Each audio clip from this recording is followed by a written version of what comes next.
Shalom, sebelumnya perkenalkan nama saya Yoelia dengan NIM 75 dari kelas 24B. Nah, di sini di video kali ini saya akan menjelaskan apa sih CPU itu dan apa saja komponen-komponen dalam CPU. Nah, pertama ada CPU. Apa sih CPU itu? Teman-teman pasti penasaran apa sih CPU itu. Nah, CPU itu adalah singkatan dari Central Processing Unit. Nah, CPU adalah komponen utama komputer yang berfungsi sebagai otak komputer, yaitu untuk mengelola data dan menjelaskan program CPU. CPU juga dikenal sebagai prosesor atau mikroprosesor. Nah, di dalam CPU terdapat beberapa komponen CPU. Nah, pertama ada casing. Nah, casing ini berfungsi sebagai tempat kita meletakkan atau menempelkan motherboard, power supply, optical disk drive, kemudian ada hard disk dan lain sebagainya. Casing ini untuk melindungi berbagai komponen di dalamnya dari debu, panas air atau kotoran lainnya pada saat bekerja. Kedua ada motherboard. Nah, motherboard ini adalah papan sirkuit tempat berbagai komponen elektronik atau komponen komputer lainnya saling berhubungan seperti prosesor video card, sound card, dan hard disk dan lain sebagainya. Motherboard ini berfungsi untuk menghubungkan setiap komponen-komponen komputer tersebut agar bisa saling berkomunikasi satu sama lain, seperti model buat memiliki spesifikasinya masing-masing. Nah, spesifikasi seperti prosesor, apa yang didukungnya, dan beberapa kapasitas maksimal RAM yang didukung oleh motherboard tersebut. Nah, yang ketiga ada prosesor, merupakan sebuah alat berbentuk chip kecil yang berguna untuk proses berpikir dan logika dari perjalanan sebuah perintah komputer.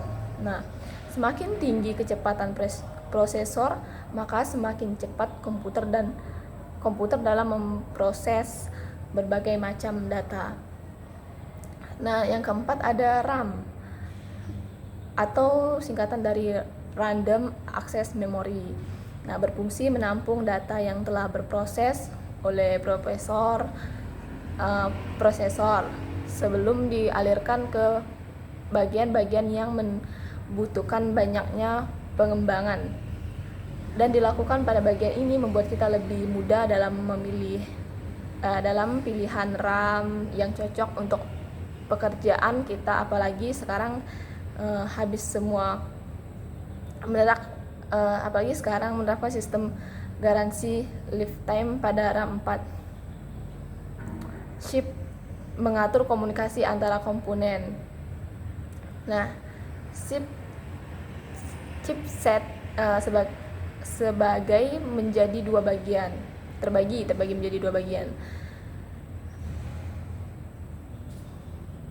Dan yang kelima ada VGA card atau kartu grafis, adalah perangkat keras komponen yang berfungsi sebagai mengelola data grafik sebelum ditampilkan ke monitor.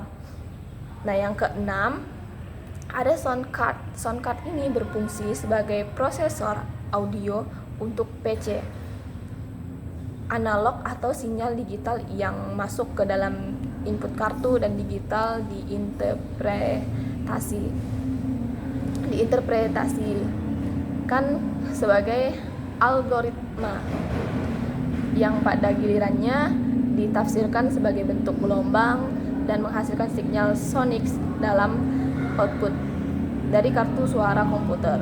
Nah, soundcard pada saat ini sudah termasuk ke dalam motherboard dan sebagian lagi masih terpisah dari motherboard. Ketujuh ada hard disk. Hard disk ini adalah tempat menyimpan dan data konvensional yang bekerja secara mekanik. Semakin besar kapasitas hard disk, semakin banyak pula data-data yang dapat disimpan satu kapasitas hard disk. Hard disk adalah bit.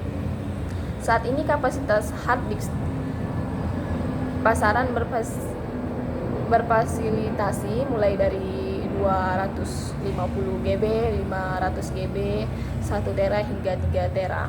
Yang kedelapan ada power supply. Power supply ini merupakan bagian dari sistem komputer yang berfungsi untuk memberikan data sumber alur listrik pada komponen-komponen komputer.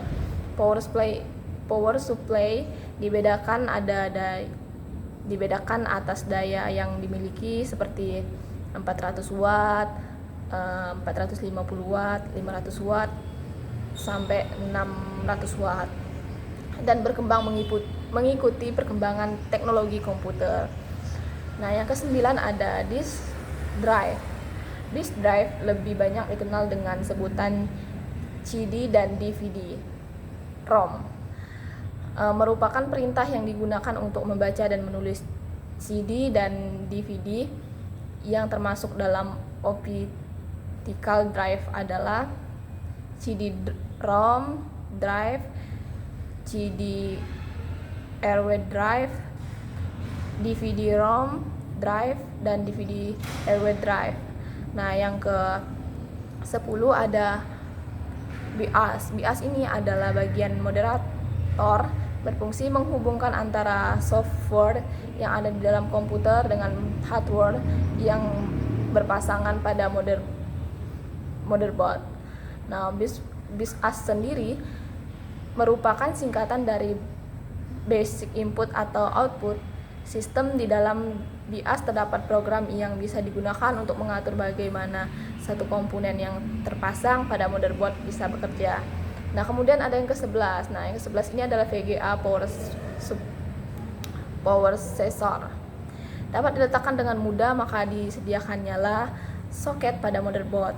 Soket ini terdiri dari lubang-lubang yang disesuaikan dengan kaki prosesor yang bisa diletakkan pada motherboard. Ada banyak jenis soket yang beredar di pasaran.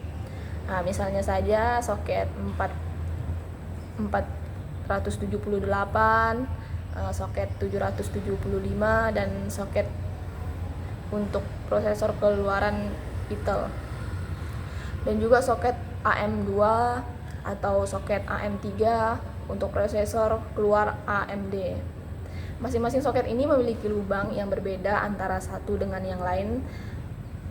Tetapi ada juga model batik yang menyediakan lubang-lubang soket prosesor yang bisa digunakan untuk beberapa jenis prosesor. Misalnya saja soket 478 digabungkan dengan soket 775.